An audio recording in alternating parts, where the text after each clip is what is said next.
کفار مکہ نے بیٹھ کے مشورہ کیا کہ آئے دن ہمارے بتوں کو برا بلا کہا جا رہا ہے، آئے دن ہماری تعداد کم ہو رہی، اسلام کی طرف لوگ مائل ہو رہے ہیں، کیوں نہ ہم اس سورج کو ہی ختم کر دیں جو اسلام کی آواز کو بلند کر رہا ہے۔ انہوں نے کہا یہ تو سب سے آسان کام ہو جائے گا، لیکن یہ کرے گا کون، اس کے لیے تیار کون ہوگا؟ تو مجمع میں سے ایک شخص کھڑا ہوا جس کا نام عمر تھا، اس نے تلوار اٹھائی، اس نے کہا یہ کام میں کروں گا، یہ کون سا مشکل کام، یہ کام میں کروں گا۔ انہوں نے کہا عمر تم ہی کر سکتے ہو، کہ تم اتنے بہادر اور اس لائق ہو کہ تم یہ کام کر سکتے۔ عمر نے تلوار لی اور چل پڑے۔ عمر نے کچھ اور کرنا تھا، رب کو کچھ اور منظور تھا، لیکن ہوتا وہی جو رب چاہتا ہے۔ عمر آئے کس ارادے سے کہ میں جا کر چراغ نبوت کو بجھا دوں، لیکن راستے میں ایک صحابی ملتے ہیں، وہ پوچھتے عمر بڑے غصے میں جا رہے ہو، کہاں کا ارادہ ہے؟ کہاں آج اس چراغ نبوت کو بجھانے جا رہا ہوں کہ آئے دن جو ہمیں سننے کو ملتا ہے، آئے دن جو ہمارے بتوں کو برا بلا کہا جاتا ہے، آج اس کہانی اس قصے کو ختم کرنے جا رہا ہوں۔ کہا بڑی بات ہے، لیکن پہلے اپنے گھر کی خبر تو لے، اپنی گھر کی خبر تو لے۔ وہ چراغ نبوت جس کو تم بجھانے جا رہے ہو، اسی چراغ کا ایک دیا تمہارے گھر میں بھی آج جل رہا ہے۔ عمر ایک دم جو ہے جلال میں آئے، کہا اچھا ایسا ہے؟ تو جناب عمر فوراً وہاں سے واپس پلٹے، سیدھا اپنے ہمشیرہ کے گھر گئے۔ اب اندر سے ہمشیرہ کو اور اس کے عمر رضی اللہ عنہ کے بہنوئی دونوں کو ایک قاری قرآن، جن کو قرآن آتا تھا، وہ ان کو قرآن سکھا رہے تھے۔ انہوں نے دروازہ بند کیا ہوا تھا، عمر نے جا کر دروازے پر زور سے دستک دی، دروازہ کھولو۔ پتہ چل گیا عمر آ گئے، تو فوراً انہوں نے جو ہے جلدی میں، وہ جو قاری قرآن تھے وہ تو گھر کے اندر چھپ گئے، اور یہ بہنوئی اور بہن جو ہے یہ قرآن کے اس صفحہ کو چھپانے کے لیے کہیں ادھر جگہ تلاش کر رہے تھے، اتنے میں دروازہ کھل گیا۔ عمر اندر آئے غصے میں، کہا یہ تم کیا کر رہے تھے، کس چیز کی تلاوت کر رہے تھے، آواز کس چیز کی آ رہی تھی؟ اور فوراً آگے بولا ہی نہیں، فوراً اپنے بہنوئی پہ شروع ہو گیا اور اس کو مارنے لگا، بے تحاشا مارا اس کو۔ عمر رضی اللہ تعالیٰ عنہ کی بہن، آخر عمر کی بہن تھی، وہ بھی آگے آئی، چھڑانے کی کوشش کی، لیکن غصے میں ان کو بھی جو ہے ایک مکہ لگ گیا، جس کی وجہ سے ان کو خون آنا شروع ہو گیا۔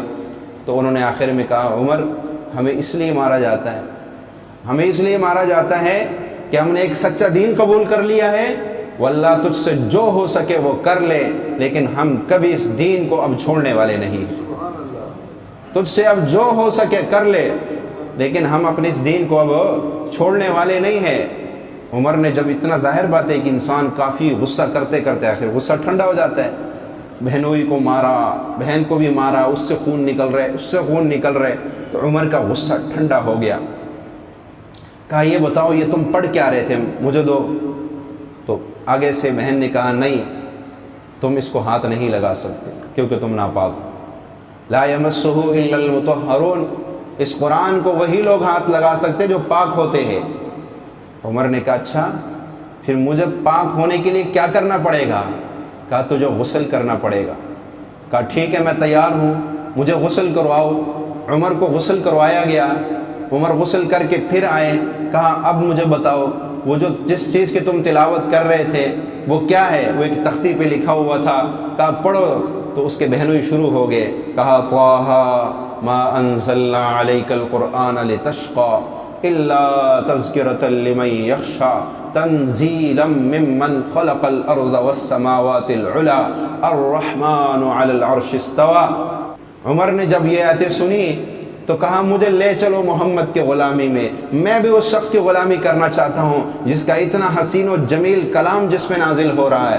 خود عرب تھے، وہ جانتے تھے قرآن کے جو ہے وہ حقانیت کو وہ جانتے تھے، قرآن کی خوبصورتی کو وہ جانتے تھے، وہ جانتے تھے کہ یہ کلام کلام الہی ہے، یہ کسی بندے کا کلام نہیں ہے۔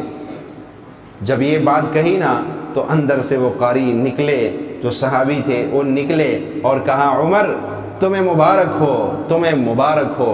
کہا کل میں نے اللہ کے نبی کو یہ دعا کرتے ہوئے سنا کہ اللہ کے نبی کہہ رہے تھے یا اللہ اللہم اید الاسلام بعمرین، اللہم اید الاسلام بعمرین، یا اللہ اسلام کی مدد فرما دو عمروں میں سے ایک کی، یا تو ابو جہل یا عمر بن خطاب کی۔ لگتا ہے وہ نبی کی دعا تمہاری حق میں قبول ہو گئی، وہ جو کل نبی دعا مانگ رہے تھے وہ دعا تمہارے حق میں قبول ہو گئی۔ عمر کے آنکھوں سے آنسو جاری ہے، عمر چل رہے ہیں، آج وہ جو چراغ نبوت کو بجھانے جا رہے تھے اب وہ چراغ نبوت کو مزید روشنی دے جا رہے ہیں، اب وہ چراغ نبوت کے غلامی کرنے کے لیے جا رہے ہیں۔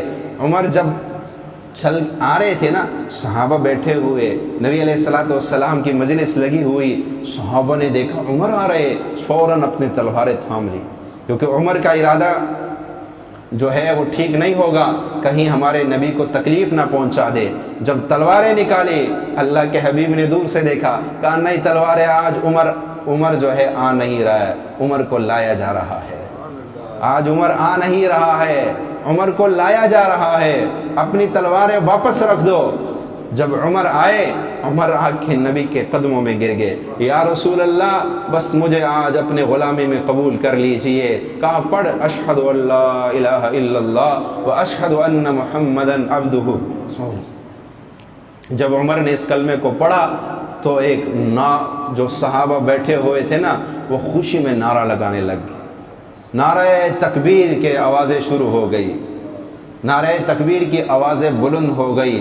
عمر کے اسلام لانے سے کفر پہ ایک لرزہ طاری ہو گئی، وہ کفر جو اس وقت اپنے گھروں میں، اپنے اجروں میں، اپنے مکانوں میں بیٹھ کے اس خبر کی انتظار کر رہے تھے کہ ابھی خبر آئے گی، ابھی مکے کی گلیوں میں آواز گونجے گی کہ سنو کفار مکہ، وہ چراغ نبوت آج بجھ گیا ہے عمر کے ہاتھوں۔ وہ تو اس خبر کو سننے کے لیے بیتاب تھے، اس خبر کو سننے کے لیے اپنے کانوں کو لگائے بیٹھے تھے، لیکن اچانک یہ خبر آئی کہ جو چراغ نبوت کو بجھانے گیا تھا وہ خود اس کے قدموں میں گر کے غلام بن گیا۔ ہوئی جب یہ خبر ان کے دلوں پہ، ان کے کانوں پہ آئی تو وہ ایسا تھا جیسے پہاڑ ان پہ گر گئے ہو، جیسے آسمان ان پہ گر گیا ہو۔ ان کے سارے ارادے، ان کے سارے خواب وہ چکنا چور ہو گئے، ان کے سارے ارادے ٹوٹ گئے، ان کے کمر ٹوٹ گئی کہ عمر نے اسلام قبول کر لیا، پیچھے رہا کیا؟ پیچھے رہا کیا ہمارے پاس؟ تو عمر رضی اللہ تعالیٰ نے جب اسلام قبول کیا پھر ایسے قبول کیا کہ وہ عمر تو کئی بندوں کے بعد مسلمان ہوئے تھے، لیکن صدیق اکبر کے ساتھ ساری زندگی چلتے رہے۔ صدیق اکبر سے آگے بڑھ نہیں سکے، پر صدیق اکبر کے بعد کوئی آیا تو عمر آیا، پھر صدیق اکبر کے بعد آیا تو عمر آیا۔